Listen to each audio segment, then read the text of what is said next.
right, so it's Monday.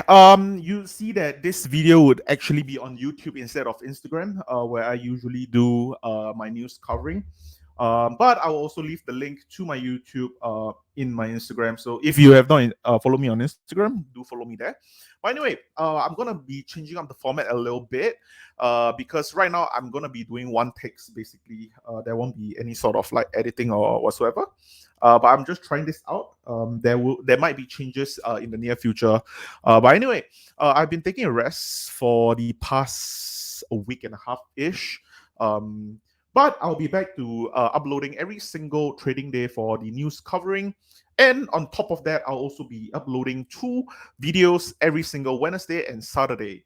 That's basically what I've been doing in the past 14 days. I'm actually been goal planning and also been recording videos that actually piqued my interest to a certain extent, and then just basically just trying to make some content on YouTube. But anyway, without further ado, let's cover some news today. So it's Monday. Let's look at the Wall Street Journal. Over here just now, I've been reading this, which is the Omicron situation, which is saying that Omicron is taking a toll on businesses from airports to bars to supermarket, which I think is very obvious for everyone. But the thing is that because of Omicron as the new variant, people are still having some level of FUD towards the entire Omicron variant, just like how we were new to the Delta variant and then we were all scared of it. And we're new to Mu, we're all scared of it. And now it's just Omicron. So, of course, if we actually compare Omicron to Delta, that would be slightly different since the Delta death rate is a lot higher than the Omicron variant. But basically, in this news article, they are just saying the problems that all the businesses are actually encountering, especially during this Omicron variant, especially for the airlines, because for the airlines, right here, they say, this is really the first time we have a very transmissive phase variant of COVID. At the same time, we are in the peak travel period. So I said this before, the holiday season, which will be on November, December, and January, usually people kind of just take chain holidays for them to actually go overseas without the entire pandemic going on, that is.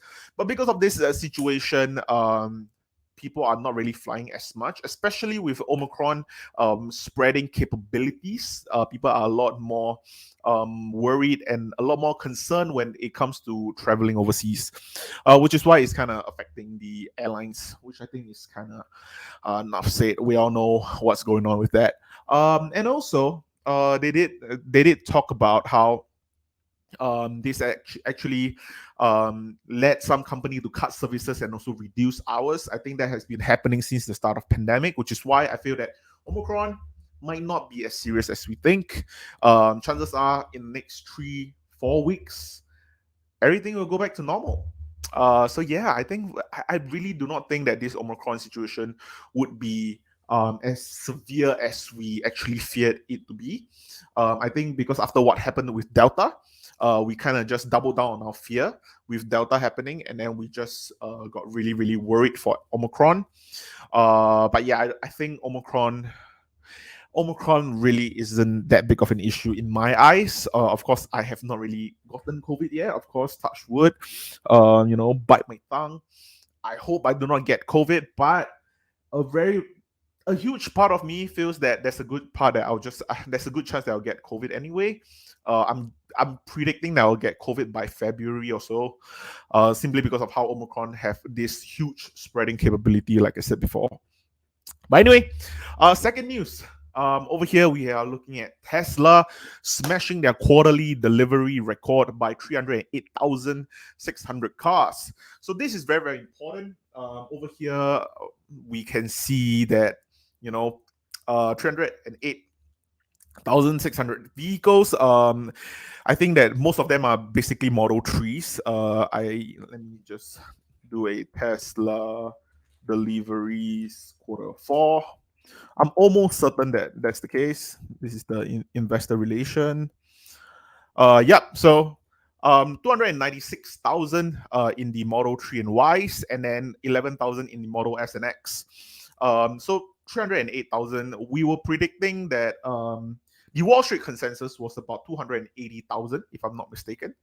So this is basically about a 20% increase, more than what we actually expected, as compared to the consensus, which is why I think there is a good chance that Tesla should be skyrocketing. Let me just check. Yeah, over here I can actually let you guys take a look. So yeah, over here you can see Tesla right here, immediately going up 7%. And yeah, I don't blame them for going up 7%. Of course, I do not think that they will keep up with this 7%. There's a good chance that they will drop to about 5% before the market open, or they can actually just jump up all the way to 12% when the market open, just depending on how the market actually views this, as like how bullish this news actually is. But yeah, I think that for Tesla, this is very, very bullish, and I'm really liking it. Same thing, just to let you guys know, I do not have Tesla right now, because I did sell my Tesla about, I think, 2 months ago. But yeah, a bit sad about that. But anyway, I do keep an eye on Tesla right now, just to see any sort of buying indicators. But if you were to keep a lookout for the video that I'll be dropping on Wednesday, I'll be talking about the predictions that I have for 2022. I think that would be very interesting. I think Tesla will be in the prediction video, so I think it'll be an interesting video to make. But yeah, the EV market leader share soared on the back of expectation for continued growth, with the stock up almost 50% in 2021 and a market valuation exceeding $1 trillion. I think this is very normal. We all know about it already. The market cap for all the stocks. Tesla is already a trillion capper. But yeah, great delivery numbers for Tesla. I'm very, very happy to see Tesla go up so much. Their deliveries, yes, 936,000 for the total of 2021. I'm guessing that I'll read up on the consensus for 2022. I'm guessing it should be in the 1.2 to 1.4 million range. But yeah, Tesla Model 3. I did read something about it last night, where they said that Tesla is officially the most bought premium vehicle in the world. So something to think about. But yeah, anyway, because this is the first trading day of the year, it seems that the market is kind of boring. There isn't something interesting happening. Even CNBC they were just talking about normal stuff. But yeah, anyway, that's all I have for today's news, I guess. And if you guys do enjoy this kind of content, do let me know. Of course, if you think that there's any way for me to actually change this to better suit your way of consuming my content, also please do let me know. If you do not want to leave a comment down below, you can also DM me over on my Instagram, or you can you send a DM through YouTube? Yeah, I think send me a DM on Instagram, and that's a lot easier. But anyway, thank you guys for watching, and I'll see you guys next time. Bye.